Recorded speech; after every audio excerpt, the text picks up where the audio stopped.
Aaron Pott of Pott Wines, my brother, it is so amazing to have you back on the Mr. Wine Guy podcast. So great to be here, Mr. Wine Guy. Oh my God. I told you this the last time and I was like, man, you are the Mr. Wine Guy. I'm not the Mr. Wine Guy. I'm hanging out with the legend, the man himself, Aaron Pott. And I'm going to do a quick little plug for you, dude, because I like to do this for my guests, but you are a very special person to me in particular. I don't know if you've ever heard me say this or you've seen it in videos or posts or things like that. I always acknowledge you as my favorite person, the mentor in my mind, the John Kongsgaard to you, the Michel Rolland to you, the Augustin Huneeus to you. You are that person to me. And if I ever moved to California, I would be knocking on your door, begging to learn from you. You have such a wealth of knowledge, not only from your mind, from your travels, from your winemaking. Having you back on this podcast is special. One of the things I'm doing for this season is I'm bringing back people who are very special to me or people who I know would make a great interview for the new season. I took a little time off. And when I think about back when I started the podcast, I was green. I had no idea how to do podcasting. I'm trying to figure out audio. I'm trying to figure out everything. I was never scared to reach out to people. And thinking about how I just reached out to you and Tony Biaggi, John and Stacy Reiner, and all these great people, David Grega that I've had on the podcast, I never had this fear. I was like a kid, right? I was like, just jump off the diving board, jump in, no fear, whatever happens. And people are probably in a scenario like that. They're scared for the kid that jumped in, but I was never afraid. And dude, now having the experience, having some interviews under my belt, I still get nervous, but I'm a critic to myself in a way that I never was back in the day. And I'm excited again to have you on the podcast for all the things I told you, but I'm also incredibly nervous, man, because having you here, having your time, having everything about Aaron Pott in this moment, it's just absolutely incredible to me. I can't explain to you what it means to me. And to start this season off on this podcast, on this kind of a foot, to have somebody so iconic, dude, so incredible of a person and a winemaker. I just want to tell you, man, that it means the world to me to have you back on the Mr. Wine Guy podcast. Ah, Michael, I'm so honored. That's very generous of you. You mentioned John Kongsgaard and Michel Rolland, and those people are very dear to my heart and very important in my career. Augustin Huneeus, for sure.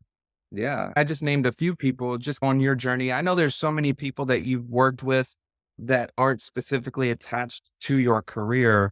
I know John Kongsgaard was, I think he was what you would say is your first mentor. I know you went on at Newton back in 1990 and you were assistant winemaker there. But when I think about people that are inspiring to me, man, you are that mecca to me that they were to you when you were this guy coming up in the industry. And so I just want to shout you out for that, man. Oh, that's great. Yeah, John was a big influence on me and still is. I see John pretty regularly and I get so much from him. He's an amazing person and really set me up meeting a lot of amazing people in the wine world. So fabulous experience. Yeah. I'm going to jump in and talk about something before, but I just wanted to piggyback off that. John and Michelle, they are a little responsible for you spreading your wings, going overseas and coming back and being who you are today. Yeah, for certain. If John hadn't pushed me to move on, I would not have moved on. And John realized that he needed to send me to Michel to take me to the next level. And I can't tell you how crazy that period was in my life, because I was 25 years old and I was running a Grand Cru Classé Chateau in Saint-Emilion, and it wasn't easy. But to have the backing of someone like Michel Rolland, to be able to go into his office anytime I wanted to and ask him questions, and to still have that connection. Even during that time living in France, I would call late at night, I would call John here in the morning and ask him questions. And just to have people like that that are willing to give their time and their support, it's amazing. You always hear the standing on the shoulders of giants and just way up in the clouds on their shoulders. So it's nice. I feel like you may have mentioned that back in the day. And one of the things on this podcast, I didn't actually go back and listen to the previous interview because I wanted this to be its own thing. I wanted to be able to have a fresh conversation. And I wanted to start this podcast out in a fun way.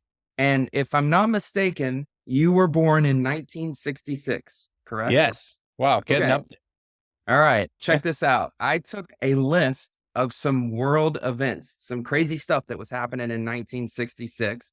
I'm going to share them with you.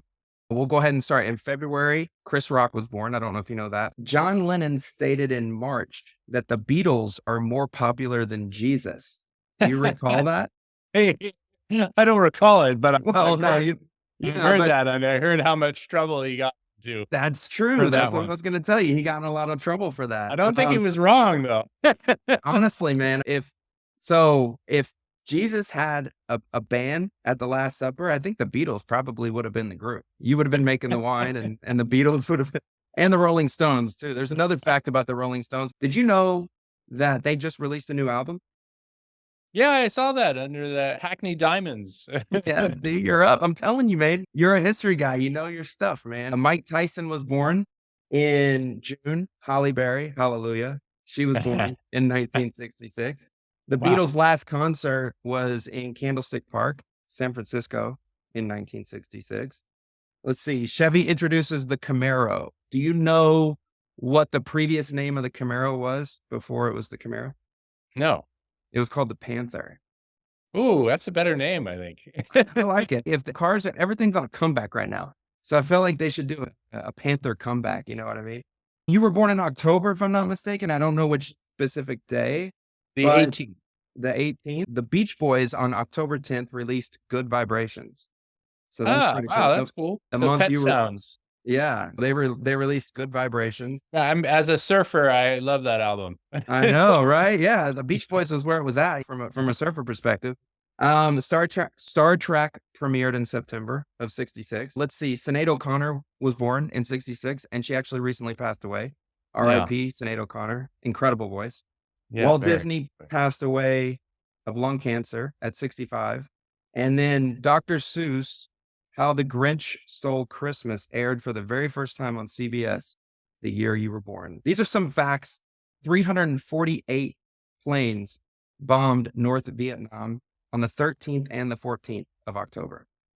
Wow. Those are my first memories as a child because my parents protested the Vietnam movement pretty intensely. And I remember going to protests as a kid and being part of that. And then just seeing on the news the devastation from the war. Yeah, like I'm pulling up Terrible these war. facts, dude, and I'm like, there's just like a multitude of Vietnam facts, and then I'm looking for all the good stuff. But it's just crazy, man. That was a crazy time in history, and I just wanted to share some fun stuff about the year you were born, and you're a fun guy, so start the podcast off. But you actually grew up in Eugene, Oregon. Now, the crazy thing about this is, I believe this is where Nike started. And you were a young kid. Did you ever feel like you were involved in this Nike movement when you were growing up with your family in Eugene, Oregon?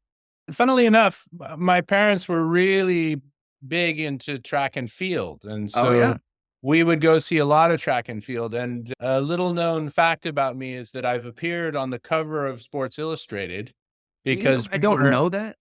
we were at the end of a race and our whole family was at the finish line, and so they took a picture and put it on the cover of Sports Illustrated, and there's our whole family gawking at the finish line. Wow.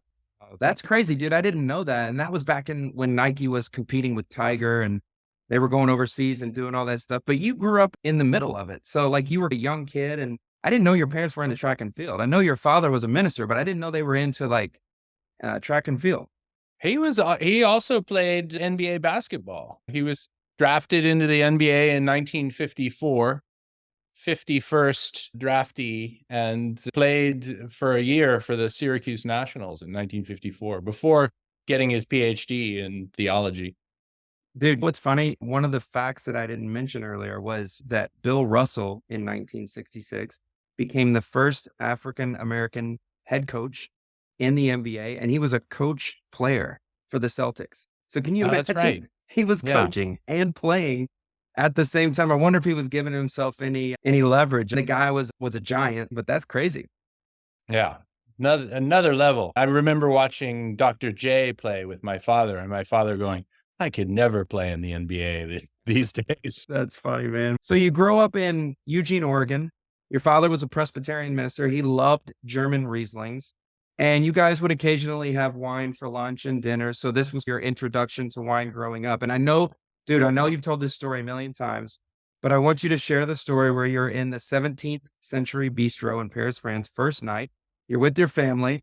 And this was your introduction to wine. And I also want you to piggyback off of this story and tell me, what did your father think about what the waiter did being a Presbyterian minister? So my father discovered wine. He did a postdoctorate degree in Heidelberg in Germany. And he had a professor that absolutely loved wine and got him really into German wines. And my father was a super taster, fabulous taster, but he was one of those super tasters that's so affected by bitterness that he could only eat very bland food, and anything spicy would set him off. Yeah.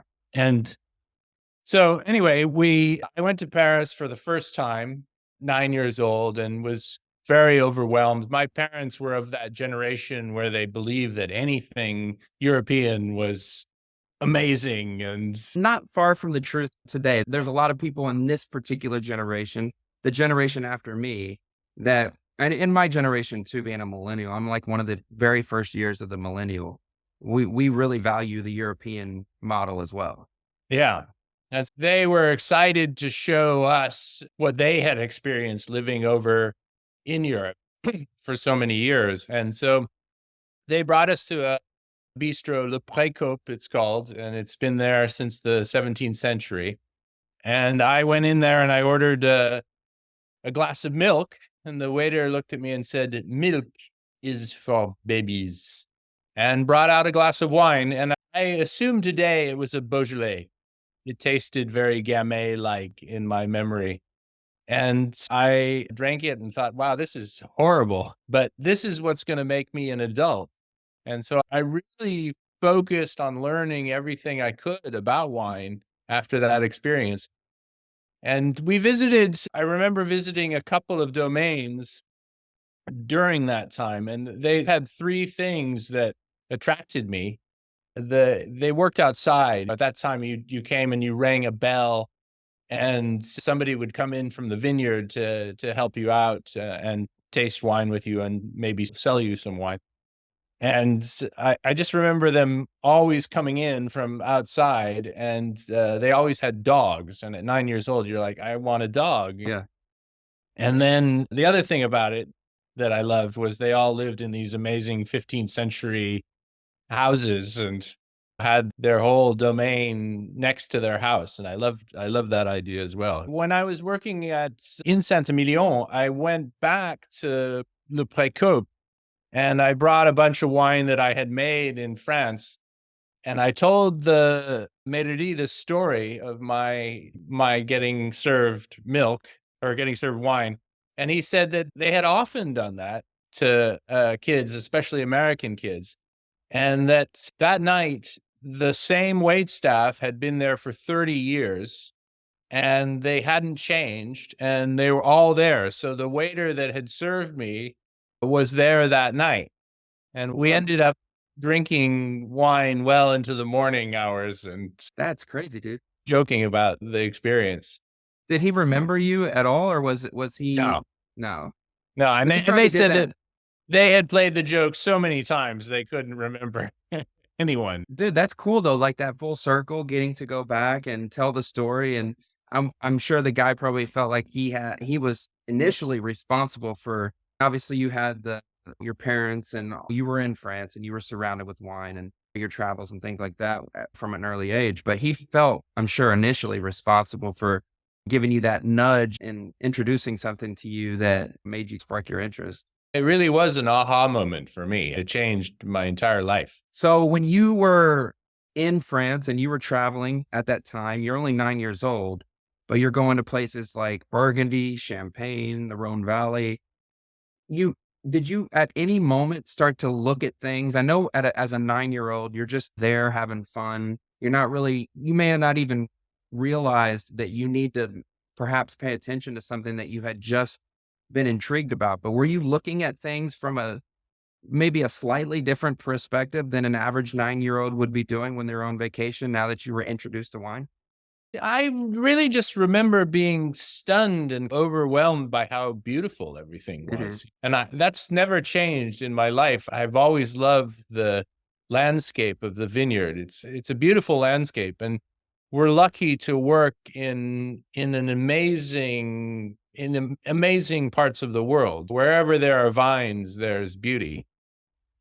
And it's also a great climate to work in. Most grapevines grow in a very nice climate.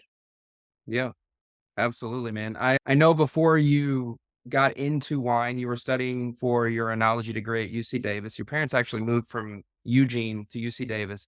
But I read something about how you were making wines in your room out of your closet. And I just want to know what inspired you to do that. Were you doing that in Oregon, or were you doing that when you were in high school? I think after high school you went to Davis.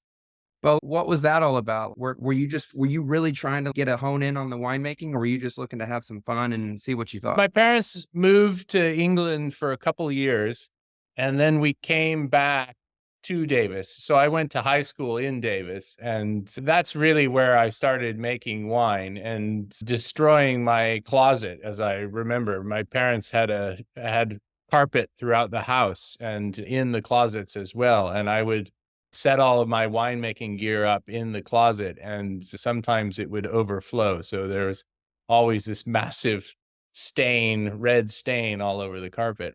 Yeah. And all of that was I would use grape concentrate. Didn't have access to actual grapes. So I was making wines with grape concentrate, Yeah. and they were horrible. So you went from tasting the wine in France and it was horrible, but you knew that was going to make you an adult and you were having some fun, but you still had this itch. And you're one of the few people that actually went to Davis for an enology degree that actually lived in the town. So a lot of people are traveling to Davis to go to school, but you actually live there, which is cool. Yeah, funnily enough, the year that I started school at Davis, my parents moved, which was a great thing because they left their house for a couple of years there, and I got to live in this 5-bedroom house that eventually became an MTV already. Back when MTV was good. Actually, probably MTV wasn't around then, but you were the OG MTV. Back when, like, with the Beatles and the Rolling Stones, that was MTV. Creedence Clearwater, Yeah. those good bands. So while you're at Davis, you're also interning, and this is one of your first jobs. You're actually at Robert Mondavi and Opus, and you're interning. You're working in the cellar. This is where you get to meet Steve Legier, and we'll talk a little bit about Steve and Carol here later on in the podcast. But Steve and Carol have been iconic for you in so many ways, from school to work in Napa Valley. And when you're working in the cellar, though, at Mondavi, this is where you had an opportunity to taste some good wines, appreciate, obviously, good is an understatement, but like you had some incredible wines that I've heard you talk about. But what was that experience like getting to take some time, work in the cellar? Did you even realize at that moment, like how incredible it was to be in that presence, to be, especially at that time? This is when real big movements were being made in Napa Valley. Talk about that and what those wines taught you working in the cellar that really had an impact on you as a winemaker. I was like a kid in a candy store because I was working in the laboratory. Mhm. I would start in the vineyard and do sampling there and then move into the laboratory as the harvest got underway. And they were doing so many comparative tastings at that time that they wanted to taste their wines against the best wines of the world. And they had an unbelievable cellar. So every day there were incredible wines. There would be a tasting of all the first growth Bordeaux's, or Wow. all the great wines of Pomerol and Saint-Emilion, or all the great Burgundies against their wines. And people could come into the tasting room and taste those wines, members of the winemaking staff, after we set them up. But then when I took them down, I would have to do analysis on them. And so I would do all the chemical analysis on them to see what exactly they were made of, how they had been made, and then taste them. But also I had a direct nitrogen tap in the lab, and I would just fill the bottles, the half-empty bottles, with nitrogen, and then recork them and stick them in a closet. Every time I had a day off or so, I could go back down to Davis and open 10 cases of wine with my friends, Yeah. try all these amazing wines with them too. I still have all of my analysis from that era. There's some incredible wines that went through that cellar, and including 47 Cheval Blanc, 71 Romanée Conti, 59 La Tâche, and Yeah. you have all of these iconic wines that were just being tasted in that cellar. And all because of the intelligence and generosity of Robert Mondavi, who I can't say enough about. I got to work with Bob later in my life doing the Continuum wines, which was a great honor, and have been lifelong friends with Tim Mondavi, and great family, just devoted to wine and devoted to a whole world of wine, not just promoting the Napa Valley, but promoting wine to the world. In 1990, you went, after you graduated UC Davis, you went to Newton and you got a chance to be assistant winemaker with John Kongsgaard. And we talked a little bit about this earlier, but Michel Rolland was a consultant for John. Michel only had a couple of consulting jobs at the time. He was with Simi and he was with Newton. So talk a little bit about John, what it was like to get to work as an assistant winemaker to him, making those wines with him. And also, how cool was it to see kind of Michel in the early days? He was still amazing then, but like now he's consulting for everybody. Yeah, and he was a very young man at the time. So it was amazing. I had only learned who Michel was really through Robert Parker and his love for Le Bon Pasteur, Michel's wine in Pomerol. And so to actually meet him and to try out my sort of rusty French at the time was a great honor. Yeah. And John was so open to let me be a part of all of the tastings and all of the meetings with Michel. And I think it was easier for him because my French was pretty good to do that, so I could do some of the translation. And really almost all of those meetings took place in John's Ford Ranger tiny little pickup. And so Michel would be in the passenger seat, John would be driving, and I would be in the fold down seats in the back, just taking notes, all of which I still have these notes. Wasn't there a story you told me in the first podcast about pulling up, blaring music, and John sees you pulling up and I like that guy. Yeah, so John's a huge classical music fan. And I didn't know that at the time, but for some reason I was listening to Mahler's Fifth Symphony and I was absolutely blaring it in my little VW Rabbit on my way up to Newton Vineyard. And this very tall guy walks out of the cellar and I say, "Excuse me, can you tell me where John Kongsgaard's office is?" And the whole reason I had to go up there is because I wasn't hired by John to work at Newton. I was hired by the Newtons to work for John. And John called me on the phone and said, "I'm not happy about this. And I don't know anything about you. And the Newtons have hired you and we need to meet." And he was very kind of gruff and I was a little bit worried. And so he came up to the window, heard the Mahler's Fifth Symphony and said, "Ah, that's Mahler's Fifth Symphony. You must be Aaron." And I said, "Yes." And he said, "I don't need to talk to you anymore. This is great." Dude, you told that story the first podcast, but it sounds so good now. Like I feel like I feel like I was there just now in that moment. Yeah. And it was just something in my mind made me want to listen to that music going up there. And it turned out to be the absolute perfect thing because John is a huge Mahler fan. Yeah. So after a few years, Michel encourages you to go to France. You work at a couple of chateaus. You're the guy that is fluent in French. So I'm going to let you tell the names of these chateaus, but you had a huge impact when you were in France for 6 years. And talk a little bit about that. And what was the encouragement for Michel to send you to France? Like when you were at Newton, Did you want to learn more about what old world wines were like, or did you want to expand your knowledge? Were you looking for just different opportunities? Talk me through that. It really came through a dinner that I had with Michel, where he was very bored. He would come over here for 3 weeks and he had see me and Newton, and that's it. And so there was a lot of kind of time off, time hanging out at his hotel room and so on. And so I would try to put together little events for him, dinners and tastings and so on. And John would put together things as well. And so we tried to spend as much time with him as we could. And John was raising a family. So I was on my own and could spend a lot more time with him. Yeah. And we had a 1961 Chateau Magdeleine, which is now part of the Moex Bel Air Monange. But it was an unbelievable ethereal wine. And after drinking quite a lot of wine that night, I asked Michel if there was any way I could work in France, if he could find me a job somewhere. And in my mind, I really imagined myself working in a cellar, pulling hoses around, maybe getting paid if that was a possibility. Mhm. And a week later, Michel called me up and said, I have the perfect job for you.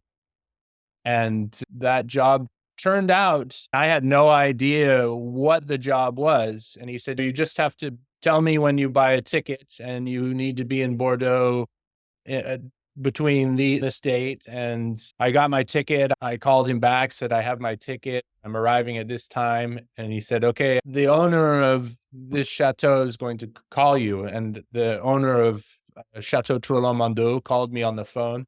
And she's this incredibly beautiful woman, a fantastically super sexy voice on the phone. And she says, I'll pick you up at the airport at, so and so time. And I didn't know that I was interviewing for the job of maker for this place and running the whole vineyard until I actually drove through the gates of the winery with Christine Valette. So it was a kind of a big surprise. And so you really had to pretend like you knew what you were doing. Dude, when I'm thinking though about what you're telling me, that was like a serendipitous moment. I wonder how many people he called, or he just made the one call. Like for you to go from, hey, you think you can get me a job? They're looking for the guy, and then you just get the job, man. That's incredible. Yeah, it was amazing. And put his reputation on the line to get me in there.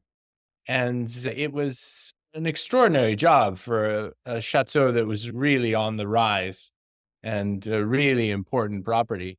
When I was there, it was a Grand Cru Classé and became a Premier Grand Cru Classé in 2006.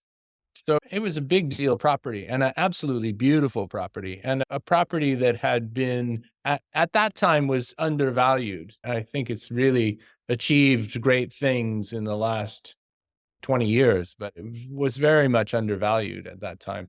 I feel like you had this bit of a nostalgia though when you wanted to go to France. I know you were drinking and you were having a good time and you were talking, but this kind of going back to your childhood and being so fascinated with the few things that you mentioned earlier on. I think there was a little bit of a nostalgia. I could take this thing that I love here in California and let's give it a shot, and I could combine all of those things and make wine and be surrounded with all that beauty in France.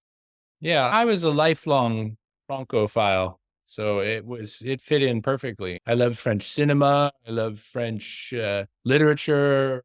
It was all encompassing at that time. Do you think that the wines that you make today in California, because you were making Merlot, Cab Franc, you're a right bank guy. Do you think that the wines that you make in California today are a direct reflection of that experience and that time that you spent in France? Yeah, I still love right bank wines, and I've always worked with Merlot and Cabernet Franc. And I would say that Cabernet Franc is probably one of my favorite varieties of red wines for certain. And Yeah. it's always offers up surprises. And that's what I love about it. And there's so many styles you can make with Cabernet Franc. And it's also a variety that's very terroir specific, where Cabernet Sauvignon, you can grow great Cabernet Sauvignon on a variety of soil types in a variety of climates. But Cabernet Franc is really, it doesn't grow well in many soil types. And there's only a handful of soil types in Napa Valley where Cabernet Franc grows well. Yeah. I know in France, this is where you picked up surfing. Surfing's a huge hobby of yours, but I want you to tell the story for the listeners about your experience into getting involved in surfing, because I feel like it correlates to some of the other things that you were telling me, especially with the story about the music and Fifth Symphony and all that. So talk a little bit about that. Yeah. So the first week, I'm officially winemaker at Troplong Mondot. Christine Valette informs me that morning that we're going to go visit Chateau Troplong for lunch. And we go there for lunch and we meet the director of Cheval Blanc. And his name's Pierre Lurton. And he's now the director of Cheval Blanc, but also of Chateau Yquem, Yeah. which they purchased later on.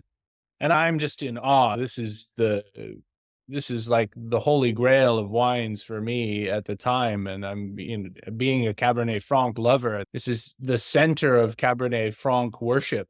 You know? And Pierre Lurton says, "Oh, you're from California?" And I said, "Yes." And he says, "Then do you surf?" And I hadn't surfed. I had been out one or two times and had a disastrous time. Yeah. And I said, "No." And he said, "Oh, that's too bad because we could have surfed together." And in my mind, I'm imagining myself sitting on the beach drinking 47 Cheval Blanc with Pierre Lurton, and it's this amazing experience. And immediately after that disappointment, I called a surf shop in Lacanau, which is one of the centers of surfing in the world, but is not very far from the city of Saint-Emilion. And I realized that you could take surf lessons. So I immediately went out that weekend and started taking surfing lessons and fell in love with it there. Did you ever get a chance to go back and surf in the same regard that you had a chance to go back and have wine with the waiter at the bistro?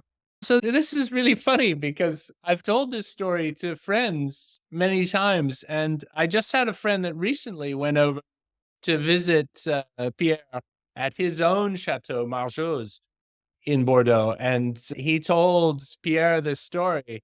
And Pierre, of course, remembered who I was and said, "I don't even surf."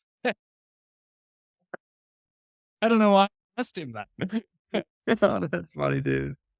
That's awesome, man. And now you're big into surfing. For those that follow on Instagram or haven't been following or are following now, they get a chance to see you spend a lot of time with the family. I know you're not the only one in the family that's surfing and you're out there and you're doing your thing. I personally don't surf. You're low key inspiring me to consider it because I live on the beach, but on the East Coast. So I'm like 1.1 mile away from the beach, and there's not a lot of waves for people to surf. There's more kiteboarding over here than anything. But sometimes when that king tide will come in, it's like everybody comes over here and they start surfing because the king tide is really cool. That happens like once a year. And it's really cool to see that because you can see those waves from a distance. And I'm not familiar with seeing that, but you're low key getting me into maybe wanting to consider a different sport. I spend a lot of time doing triathlons and things. I'm going to consider getting into that.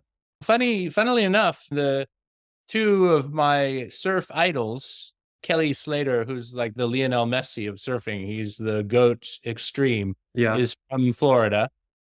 And then also Caroline Marks, the current world champion female surfer, is from Florida as well. Both are amazing surfers. I need to learn about these people. Unfortunately, these names don't strike me. And I know that sounds cardinal sin to you, but I need to learn more about this. That's pretty funny, dude. So after France, you head back to California and you're at Beringer and you are what they call an international winemaker. You're a flying winemaker. So you're going and traveling to places like France, 3 different properties in Italy, if I'm not mistaken, Chile, Argentina. But explain what that meant. Flying winemaker, I get it. But international winemaker for Beringer in California. Talk about what inspired you to take on that role. It's funny, the role found me in that my mother was missing me so much. that she called me one day and she said, I found this weird ad in the classifieds. And so I sent you a resume and, and I got a call back Oops. from Behringer, and the classified ad said needed winemaker with experience that speaks French, Spanish, and Italian. And that was pretty much it. I didn't know what was going on there. And so they called me in and they said that we need a winemaker to oversee all of our projects outside of California. And at the time, there were 2 projects in Chile. There was a project in Argentina. There were 3 projects in Italy that were all wonderful. That was one of my favorite parts about it, were the Italian projects. And then just 1 project in France that was the biggest of those projects. And it was in the era that a lot of the American vineyard was being replanted because of Phylloxera 2.0. And a lot of the American vineyard was not producing. So they were looking for wines drastically elsewhere. Yeah.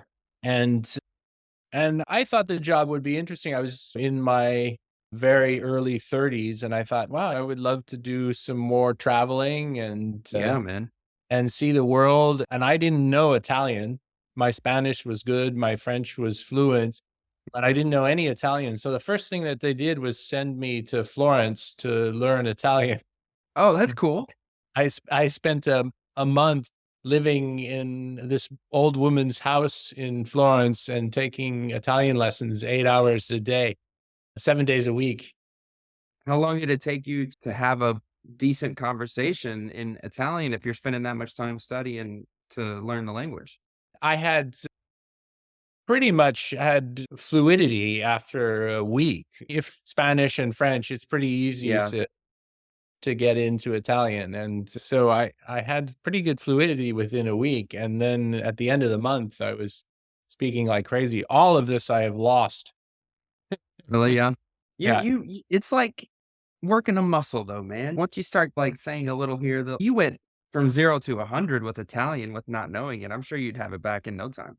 I don't know. My French is still very good. My Spanish I use it quite a lot, so it's good. But the Italian, I couldn't find Italian people to chat with me. So My wife is Sicilian. My father-in-law is Sicilian. My father-in-law did not teach my wife or his other daughter how to speak Italian. My wife doesn't know how to speak Italian. Her aunt does. But I'm always sitting over here like, I want to learn another language. And then I don't really do anything about it. But the languages that I've always been interested in learning, I feel like Spanish, you have to learn it. I feel like it's such a very common language. I feel like I'm doing myself an injustice getting to either talk with people or getting to connect with people. Spanish is huge. But Italian and French are also very important as well. It's almost like I need to learn the languages that you've learned. I would love to learn so many more languages if we only had the time. It opens up so many doors and so many interests. I can't tell you how many things I've encountered just because of knowing French. Yeah, absolutely, man. So in 2004, this is the year that you start as winemaker and GM at Quintessa. So talk a little bit about Augustin Huneeus. That's pretty cool. I was recruited by Quintessa to come over there, and really it was because of Sarah Gott, who was the winemaker before me, and Sarah has been always very helpful in helping me find new positions. She was very helpful to get me on the Blackbird world too. But Yep. I came to Quintessa, and it was a ideal time to come because Augustin Huneeus Sr. was still running the operation very much full time, and just an incredible mind. I learned so much from him about the business of wine, and he's a very generous person, very intelligent, unbelievably intelligent character. And they were in the middle of doing a little bit of testing with biodynamic viticulture there. And I really came in to push that so that they could convert the whole property to biodynamics. working with a great viticulturist there, Michael Scipiora. And it was an incredible moment of learning about the business, making wine, and then converting this vineyard from regular agriculture, regular sort of sustainable agriculture, to biodynamics, and going on this crazy biodynamic experience that I had just been part of. We converted Latour Figeac to biodynamics as well in Saint-Emilion. So it was a continuation of that experience before I would become defrocked as a biodynamicist. It's actually pretty cool. This season on the podcast, I've got a lot of people that kind of correlate with one another. Rebecca Weinberg, I've interviewed her. She's going to be on this season. And Yeah, she's, of terrific course, the person. winemaker at Quintessa. I actually recently interviewed Becky George. Yeah, And Becky George was an intern at Pott Wine in 2010. I know we Yeah. talk a little bit about that. And it's funny, too, when I was interviewing her, Steve Rogstad opens the door up at Brandlin, and he's working on property and she's doing the interview, and I've interviewed him, and I'm like, dude, what's going on? So this whole correlation of interviewing these different people. And when I think about 2004 is actually when you purchased your property up in Mount Veeder, and 2007 is when Pot Wine was born. So you Oh, purchased, you're good, Michael. 76 acres, dude. 76 acres is insane, bro. That's a nice stretch of land. And you're up in the sky in Mount Veeder, 1,600 feet. I want to say 900 feet is your low point. So talk a little bit about what inspired you to purchase this property, and then what you did to get yourself to 2007 to start releasing wines.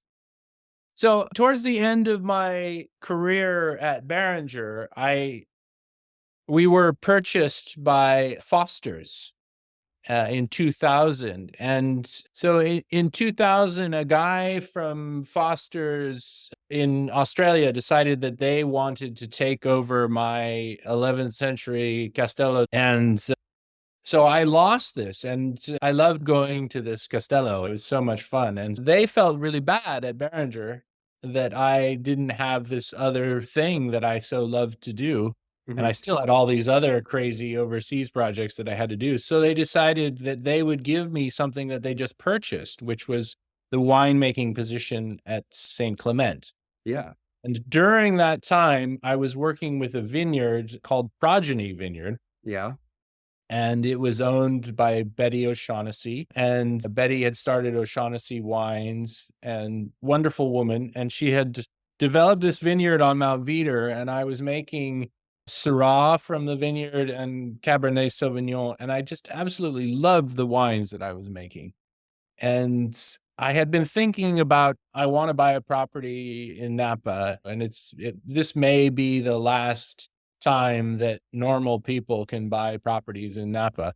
So I really want to find something, and I want to find something in the mountains. And then after making these wines, I was so blown away by how good they were that I thought Mount Veeder is the place I want to make wine. It's so undervalued. It's going to be the greatest appellation. So I really felt like it was undervalued. And just as I was getting this in my mind, I was driving down the road and fantasizing. A guy was putting out a real estate sign for this property. So the next day I called up this real estate agency and asked to look at the property.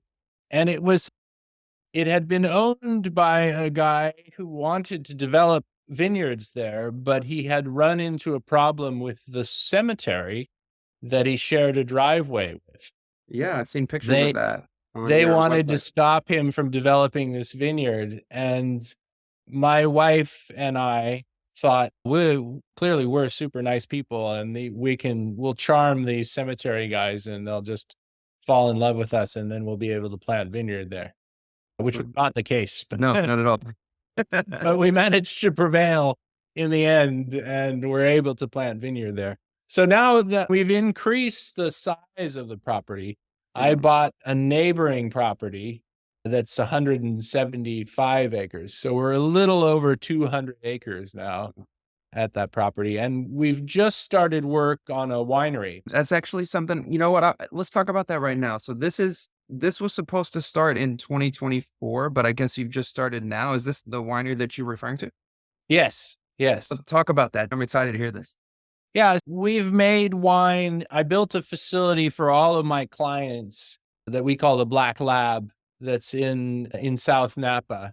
And so all of my clients have a place that they can, if they don't have a winery, they can make their wines in a facility that looks like an ugly warehouse on the outside, but it's like a James Bond bad guy hideout on the inside, Yeah. opening volcano and the whole business. But we decided we wanted to have a place where we could make our estate wines. And once we expanded our estate wines to include the Legier Meredith wines, we needed a bigger space and a space where we could really focus on learning just about our property. And so we decided that we were going to be crazy and build this winery. That's cool, So dude. it's a very simple design that I've put together. It looks like a gas station, but very functional gas station. It's still got Aaron Pott on it. That's all that matters. Since you mentioned Steve and Carol, let's go ahead and talk about that real quick because Carol was your professor at UC Davis. Steve Yes. is responsible for being your first boss. You were a hire of his at Mondavi. And over the course of your lives and over the years, you guys have been so much more than just work and school acquaintances. You guys have been everything together. When you're doing something on social media or they're doing something, you're always together. And you guys are very much more than just family. Talk a little bit about them, what they mean to you, but also you actually took over their property and their vineyard after they retired in 2022, which was just a huge compliment to you. And that just shows that love and affection you have for one another. So talk a little bit about that. And also, does that property correlate to the winery that you were just talking about? Yeah. So Steve and Carol, yeah, as you said, I met them. Carol is a professor of mine. And then Steve working at Robert Mondavi Winery. He was my direct boss. And Steve has a wicked sense of humor and completely enjoyed my sense of humor, which Mhm. included doing celebrity voices when I had to send vineyard information to the viticulturalists in the group. And also I would do elaborate cartoons on the result sheets that I would send out. Steve absolutely loved having me there. It was entertaining for him. And we had a great time and too much fun with the copying machines. And so it started a great relationship. And there are people that you get to know in your life that you think these people are my family. They're my chosen family. And Steve and Carol are those kind of people. They've been at every significant event in my life. And I talk to them at least every day. We have our youngest daughter who I had to fight Carol to catch as she was in there with her camera taking pictures. Her middle name is Meredith, named after Carol. Yeah, that's true. I remember reading that. And they've been an important influence. I helped them to plant their vineyards back in the day when I was still a student, put cover crop on their vineyard and help them do a lot of work up there. I would take care of their property when they would leave for vacation. And funnily enough, it turns out that the property that I choose to buy has a fire road that connects to their property that has no DUI checkpoints on it. So it really increased our social lives Yeah, dude. as well. No ATV run-ins or anything like that. When you think about pot wines, I want to talk a little bit about pot wines. Obviously, that's why we're here, your story and your wines. But you make single vineyard wines. You make wines that you love to drink. You also consult for different brands, Blackbird, Greer, Fee Wines, who else? Seven Stones. But these aren't necessarily wines that you personally love to drink. They're just wines that you consult with, and you're really good at helping guide people and making the best decisions for their wines. But your wines in particular, the names of your wines, they have so much backbone. They have a story. I want to talk about two of them in particular, but you actually are 100% organic. You don't use any additives, no bacterias, no fillers whatsoever. This is like a staple for you. So talk about that. And also I want you to talk a little bit about terroir. So I know terroir means everything to you, but the spirit of terroir. is very important to you. When I think about the spirit of where you live, the area, the Mount Veeder area, and where your property is, what is it about that place that you look into the spirit of it instead of just the sight and the taste of the wines that really influences you on how you make those wines under pot wine? I've always been fascinated with this idea, and it really comes from just looking up the word terroir in the dictionary. And terroir is an agricultural area that influences the agricultural product that it produces, whether it's cheese or apricots or wine. And the fourth definition in the dictionary of terroir is very cryptic, and it says that the agricultural product is influenced by historical events and spirits that may have been part of that area. I should have pulled a historical event like lineage on Mount Veeder. I should have Yeah. done that. That'd have been pretty cool because then we could have gotten a little idea of the spirit of Mount Veeder. But I'm sure when you're out there and you're making wine or you're in the vineyard, you're very much spiritually in line or spiritually in tune outside of the things that you're trying to accomplish as a physical winemaker. Well, I just love this idea that no matter what, we're just working up there and enjoying ourselves up there and working in the vineyard, my wife and I, and just our happy spirit, the happy spirit of our little family somehow has an effect on the wines that we produce. And I love Yeah. that idea. Dude, And if there was ever a weird spirit back in the day, it's got a massive, happy, great spirit from the Pott family. yeah, there was, I think, a lot of weird spirits up there. You have to drive by a cemetery to get into our property, and it's a cemetery that's been there since 1897. And our property was originally the road that you would take from Sonoma to Napa. Sonoma was already in the 1800s, the early 1800s, was a mission for Yeah. the Spanish settlers.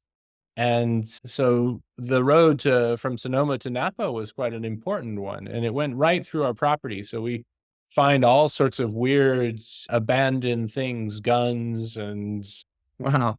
bottles, pharmacy bottles, and old carriages and so on, all up and down this road. It's crazy. Wow, man. I want to talk about a couple of your wines. You are an allocation based winery. So if people want to get wines, they sign up and then they get allocated a couple times a year. If I had to guess, I'm not sure how many times you allocate, but they get the email. Two wines that I'm very interested in talking about are Incubu, which is an Italian phrase for bad nightmare, if I'm not mistaken. Incubo means in Latin, The nightmare. but Okay. it's also a word in English. And if you look up your Oxford English Dictionary, you'll be able to find it. And it's a spirit that hoards a treasure or a temple guardian. I love it. Dude, but the thing about this wine is it's incredibly small production. Is it still very much a small production wine? Yeah, all our wines are small production. We don't make anything over 150 cases, so everything's small production. Her Majesty's Service is another wine. This is a Stagecoach wine. Stagecoach is really cool. It's one of my favorite vineyards in Napa. You get one of the best views. But when you think about Her Majesty's Secret Service, there's a story behind that, and it has to do with your wife Claire's father. So tell that story so that people can get an idea of what inspires you to name that wine. A lot of people think that the wine has to do with James Bond and the Ian Fleming book on Her Majesty's Secret Service. But it really has to do with my wife's father, who worked for the government communication headquarters in England. And he was a cantankerous old bastard. And we would always ask him, "What did you do for GCHQ?" And he would say, "Oh, I would have to kill you if I told you," and stuff like that. And so we never really thought that he did much. What I did note was that he stole from work, because he always had pads of paper that said Her Majesty's Secret Service and pens that said Her Majesty's Secret Service. So everybody knew he was a spy, Yeah. but I just didn't know exactly what he did. And it turned out that when he died, all of his old buddies came out of hiding and told us that he had been a guy that was in charge of bugging hotel rooms, embassies, offices all over the world. And so they would send in this group of 5 people that he would lead, and he would be the guy that would actually go in and set up the bugs in these places. He obviously had a lot of things that he was doing that he couldn't talk about, but getting to share that story now and getting to also have the story to share as it relates to your wine. I think your wines and how you name them, there's a specific meaning and a specific detail that kind of go in to why you're doing what you're doing. And I think it's great. I wanted to talk real quick about this vintage. This vintage has been, I've talked to people and they say that they feel like this vintage is one of the best. And I just want to know from a guy like you who has a lot of experience in making wine, not just in California, but in France. And when you look at this vintage in California, what are your thoughts on it? We're talking about a lot of quality, quantity, the color, everything was perfect. The weather was perfect. Where would you rate this vintage that we just had? If it was in the top 5, where would you put it? It may be one of the best in our lifetime. Yeah. It's the wines are incredible. They're really incredible, really great quality, real wonderful freshness and vibrancy and concentration, and incredibly deeply colored. They're complex. They're magical wines. We'll see how they age, but I would say it's definitely in the top 5, if not number 1. I haven't seen a vintage quite this unusual since 1991 in Napa Valley. Very cool year. Very little. We didn't have any temperatures over 100 degrees. Very cool growing season. Very late for us, and just wonderful balance. And it was funny because I had my nephew working with me in 2022, which was a very hot vintage, incredible heat waves. And we have an optical sorter that whenever it kicks out a raisin, it makes a sound, this air click Yeah. of blowing one of these berries out into the refuse bin. And in 2022, this thing was like doing all this hard work. And then in 2023, it was so quiet in the cellar. You Yeah. could you could talk and so on. And it took my nephew a couple of processing days to realize that it was the fact that the machine wasn't, nobody thought the machine was working because it Yeah. was doing so It was little. it was just chilling. It was doing its job. It didn't have Yeah. to spit out anything bad. And when you think about this vintage or previous vintages, like when we were talking about with your wines, the best way for people to have access to these wines, which this is going to be in the show notes, is to sign up on the mailing list. Get a part of the mailing list so that you can receive email notifications because like you were just saying, you make very small production. Incubo is a small production wine, very much smaller, I think, in comparison to your others.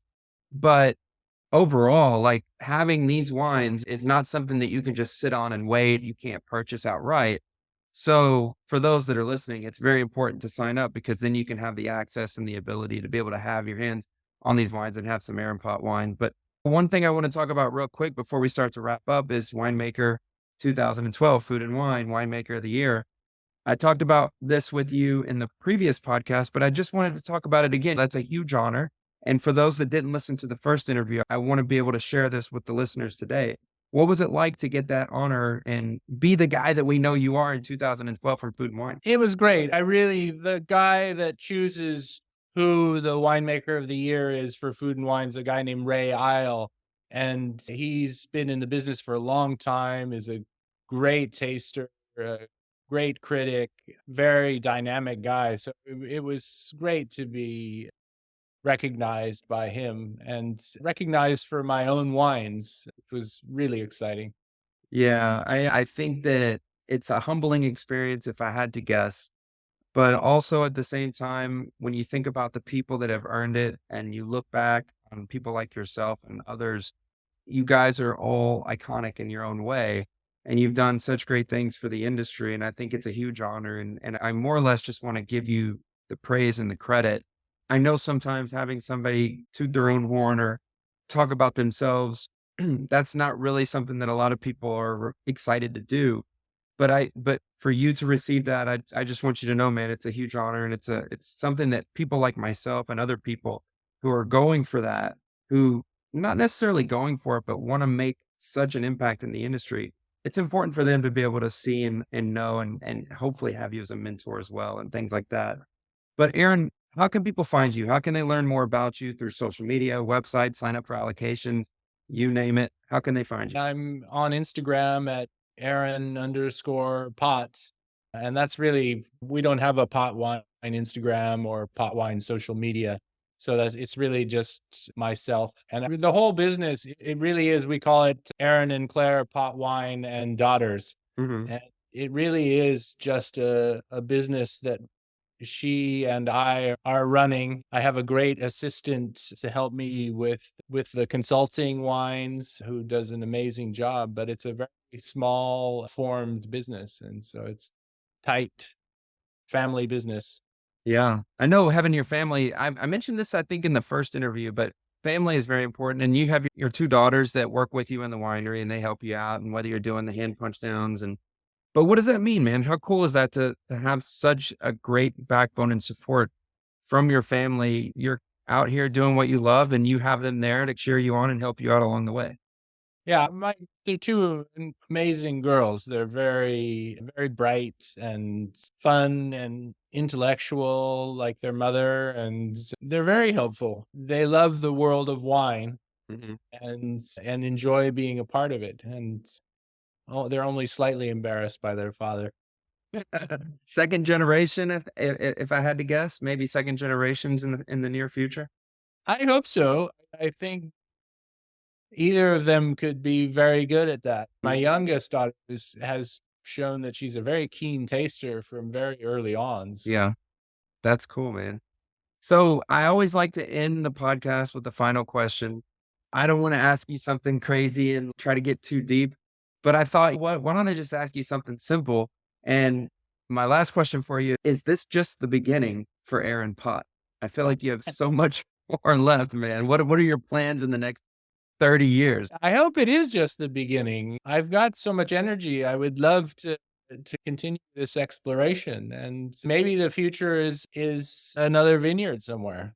Yeah. I would love to keep making new wines, and I think exploring what we've created on Mount Veeder is going to be a big part of that future. Mhm. But I also wouldn't mind getting into maybe a Pinot Noir vineyard further north. It doesn't surprise me. If you're a Pinot guy at heart, I feel. Yeah, we make a little bit of Pinot from Anderson Valley now, but to get something to buy something up there might be interesting. Yeah, and you mentioned Mount Veeder, and I personally look at Mount Veeder as one of my favorite sub-AVAs in Napa because there's so much work that has to be done, which means that there has to be a ton of passion to back up that work and that energy to go up there and really do that work. And I think that as a result of all that hard work and that passion, Mount Veeder puts out some of the best wines in Napa Valley. And Aaron, when I think about my conversation with you today, I can't even explain it, dude. Like having you back on the show, getting to reconnect, talk about new things, talk about some things that we talked about back. You were one of my original podcast interviews, and bringing this podcast back, bringing one of the OGs of the podcast, but also one of the biggest people in the wine industry to the show to chat it up again, talk about new things, talk about what you're doing. It is an honor to have you back here and to be able to just share that and let new listeners or maybe people that have heard the previous episode get to hear a new conversation with you again. You took the time in between the holidays to sit down and chat with me. Dude, you mean the world to me. I think you're an icon and I look up to you. And I just want to say, I thank you so much for being a friend to me and for being back here on the Mr. Wine Guy podcast. Michael, I'm so honored. You do great work, and thanks for all you do for wine. It's your love shows, man. Your passion shows. Thank you, my brother. I appreciate you as well, man.